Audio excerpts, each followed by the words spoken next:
Parti à 14 ans en exil. Une nuit, j'ai traversé le Mékong. 2 ans dans les camps de réfugiés thaïlandais. Puis la France. À 25 ans, premier retour au Laos. Pas de mots pour l'écrire.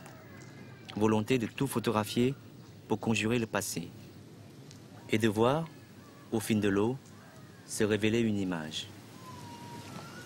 C'est par hasard, la première fois quand j'ai pu retourner au Laos, après 10 ans d'exil, il y a l'ouverture. Le Laos, c'est le premier pays qui est ouvert pour les citoyens qui ont quitté le pays. Je suis retourné, le pays est encore fermé, sauf le Laos a été ouvert seulement pour les anciens réfugiés, des réfugiés comme moi. Et moi, je voulais revenir et retrouver ma grand-mère qui m'a élevé, en fait, mes grands-parents qui m'ont élevé. Et parce que pendant les 10 ans, quand je vivais en France, j'avais des cauchemars en permanence de ne jamais pouvoir les revoir avant qu'ils meurent. Et donc, du coup, les cauchemars revenaient, ils mouraient et je ne pouvais pas les voir. Et moi, là, j'ai pu retourner en 87, voilà. Et j'avais un carnet de croquis, un appareil photo pour les photos de souvenirs, quoi. Et je me rappelle, c'était impossible de photographier quoi que ce soit. Et les seules choses que j'ai pu faire, j'ai retrouvé des vieilles photos chez mon oncle, des vieilles photos de la famille. Et la chose que j'ai faite, c'était, j'ai retrouvé des photos de mes grands-parents, ma mère quand elle était petite. Donc c'est des photos où j'ai replacé dans le contexte où elle était prise avant. Donc je reprenais la photo, j'ai fait la photo de la photo sur l'endroit où il était photographié. Et c'était une manière de dire, de retrouver le temps perdu quelque part, le temps que j'ai pas connu, le temps d'absence aussi, le vide autour de l'image ici. Voilà. Donc du coup, c'était impossible de faire des photos au présent. Donc du coup, je faisais que des photos du passé. Et je me retrouve moi, petit, et je refaisais la photo de moi. J'ai retrouvé la maison où j'avais vécu au bord du Mékong. Voilà. Et là, c'est des photos de mes parents et mon grand frère. J'étais pas encore né. Et et le flou s'est fait exprès parce que le flou, c'est comme le vide de l'endroit dans lequel j'avais vécu. Voilà, et je retrouvais des vieilles photos en fait, mes parents. Et au lieu de faire photo, en fait, c'était en 87, donc presque plus de 30 ans. C'est comme un selfie, mais je crois que c'est mon premier selfie. Au lieu de faire la photo de ce que je vois, je fais la photo de moi, de ce que je vois, enfin, dans mes yeux. Les barreaux, pour moi, c'est aussi à la fois le souvenir, c'est comme les prisons. Hein, parce que tu enfermes le souvenir quelque part et j'ai envie de libérer le souvenir. Et j'ai l'impression que tout mon passé en ce moment-là était complètement fermé, cadenassé. Et que je rentre au Laos, ce moment-là, en fait, je me rendais compte que les souvenirs, il faut que je les retrouve absolument avant qu'ils se perdent, avant que j'oublie. Donc du coup, les photos, pour moi, c'est garder la trace du lieu, c'est questionner la mémoire du lieu, quoi. Et le visage du Mékong, c'est vraiment le visage de ma grand-mère. Donc chaque fois que je retourne au Laos, ou je retourne en Asie, la première chose que je fais, c'est faire un portrait de ma grand-mère. Et je crois que j'accumule plein de photos de ma grand-mère. Et la dernière photo avant qu'elle meure, c'est sa dernière photo avant qu'elle meure. Elle était déjà malade, donc j'ai pu être là. Mon vœu, c'était pouvoir être là pour la mort de mes grands-parents. Donc pour mon grand-père, et aujourd'hui, et dernièrement, c'était pour ma grand-mère. Et là, elle était malade, elle était partie déjà, mais elle regardait Pour moi, c'est comme tous ces traits et représentent pour moi la mère des fleuves. Et, et elle, c'est aussi c'est elle qui m'a élevé, c'est elle qui m'a élevé quand j'étais petit à Paxé.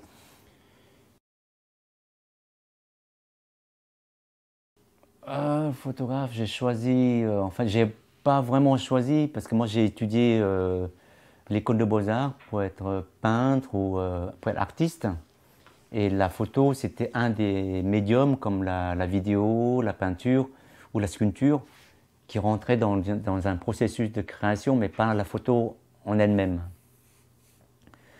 Et le hasard, c'est que un jour, quand la chute de Ceausescu, la chute de Roumanie, tout d'un coup, tout le bloc, le dictateur qui est, comment dire, le dictateur Ceausescu, qui dirigeait ce pays avec une main de fer, et tout d'un coup, des gens pouvaient, à la chute, des gens pouvaient rentrer et sortir. Donc je suis allé à la découverte de la Roumanie. Et quand j'ai vu la Roumanie dans l'état dans lequel elle était, il y avait un journaliste qui m'a demandé si je pouvais faire des photos des orphelinats pour illustrer son article. Et moi j'ai dit je ne suis pas du tout photographe et je vais bien faire les photos pour lui. Donc quand j'ai fait les photos, il m'a amené dans un orphelinat où ce n'était pas vraiment un orphelinat, c'était un mouroir pour les enfants.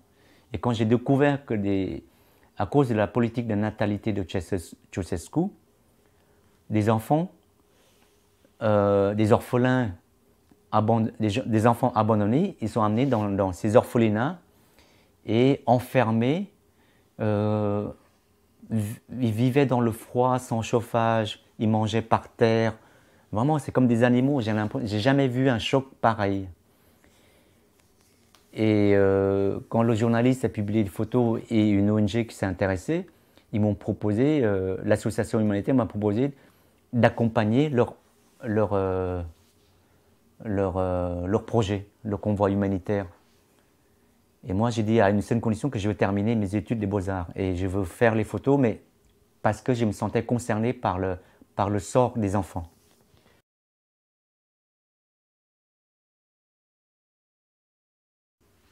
Ben pour moi, le Mékong, depuis que j'ai fait en long et en large l'explorer le fleuve, pour moi, le Mékong, c'est vraiment mon berceau, voilà.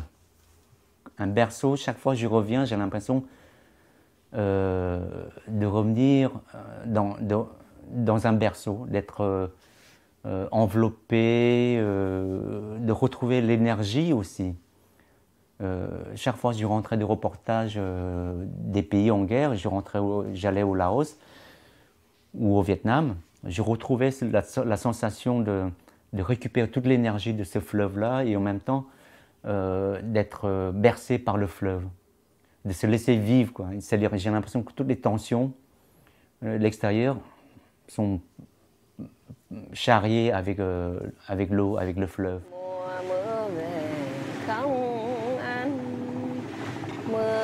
Trăng đêm buồn ngặt hiu bên mình, nhớ xưa chúng mình ngồi chuyện trò im nhìn gió mưa xuyên lá cành.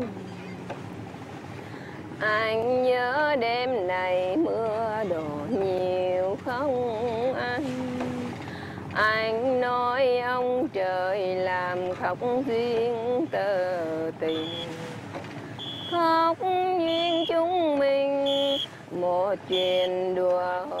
Mékong a beaucoup changé depuis que j'ai fait le reportage sur le Mékong il y a 20 ans. Et aujourd'hui, il y a plein de barrages en amont, au Laos et beaucoup en Chine. Et la partie qui était la plus visible pour moi, à Luang Prabang, au Laos, avant l'eau, c'était la saison sèche, la saison basse, tu voyais des bancs de sable.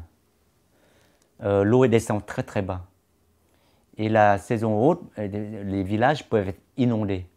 Et depuis 1 an ou 2 ans, depuis qu'ils ont fait le barrage, l'eau elle est toujours pareille. Et comme l'eau elle est stagnante, gérée par les fleuves, gérée par les barrages, l'eau elle devient presque claire, Avant, l'eau, elle est pleine de limon, l'eau, elle est rouge en permanence. Donc, c'est quelque chose où il y a des courants énormes. Aujourd'hui, il n'y a plus de courant, l'eau, elle est presque dormante, et donc il n'y a plus il y a plus de limon qui passait. Ben, avec le recul, distance, je me disais que j'ai fait un travail, j'ai énormément, j'ai beaucoup de photos, en fait. J'ai énormément de photos. En fait, il y a le Mékong qui est le Mékong général et le Mékong très intime. Je parle du Mékong intime, c'est... et quand je suis retourné la première fois au Laos, j'avais un thème qui s'appelle Désir d'exil. Désir d'exil, c'est toujours... On désire toujours ailleurs. Même si je suis en France aujourd'hui, j'ai l'impression que mon âme et mon cœur, il est toujours au bord du fleuve. Et c'est pour ça que je fais un travail sur ce qui s'appelle Désir d'exil, quelque chose de très intime. Et donc, du coup, chaque fois que je voyage sur le Mékong, cette intimité-là me permet d'aller vers des gens et que les gens puissent me raconter leur histoire intime. Donc, c'est comme ça que tous les gens que je rencontre sur le bord du fleuve, et je veux qu'ils me racontent leur Mékong à eux, leur intime. Ils ont toujours un lien viscéral avec le fleuve. Je découvre ça à partir de mon histoire, et je découvre que les gens qui ont vécu au bord du Mékong, ils ont un lien viscéral avec ce fleuve, un lien magique.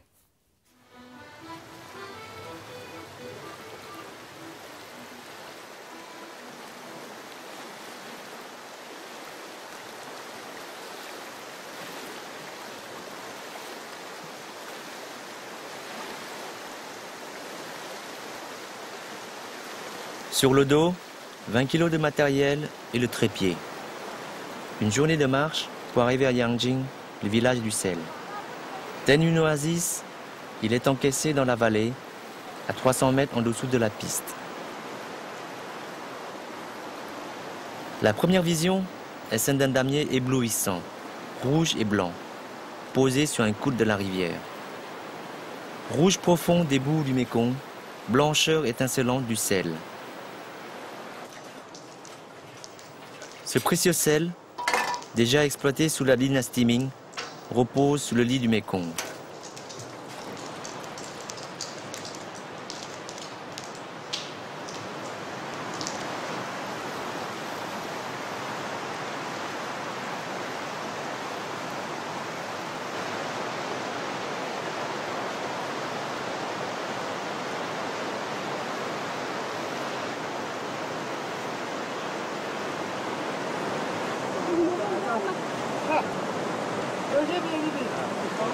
Les sauniers sont intimidés par la photo.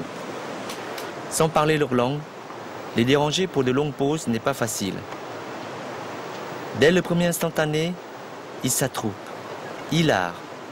Tous réclament leur portrait.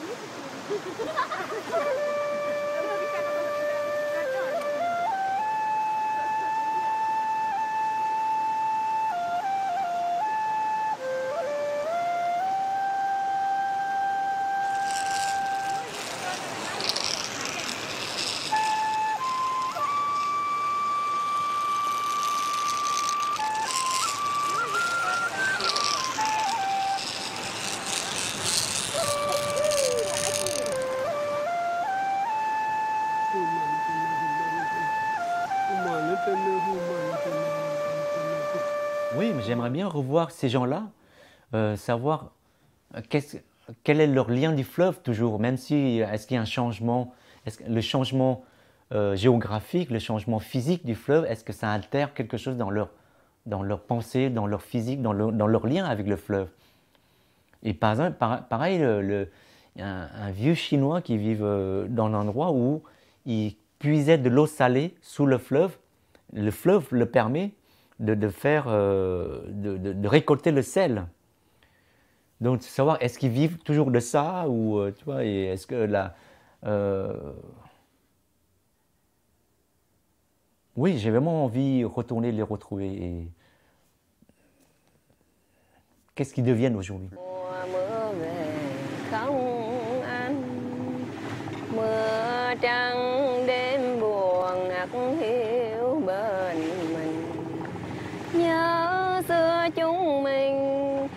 nói chuyện cho im nhìn gió mưa xuyên lá cành. Anh nhớ đêm này mưa đổ nhiều không anh nói ông trời làm khóc duyên tơ tình, khóc duyên chúng mình một chuyện đùa mưa về không anh. Mưa trắng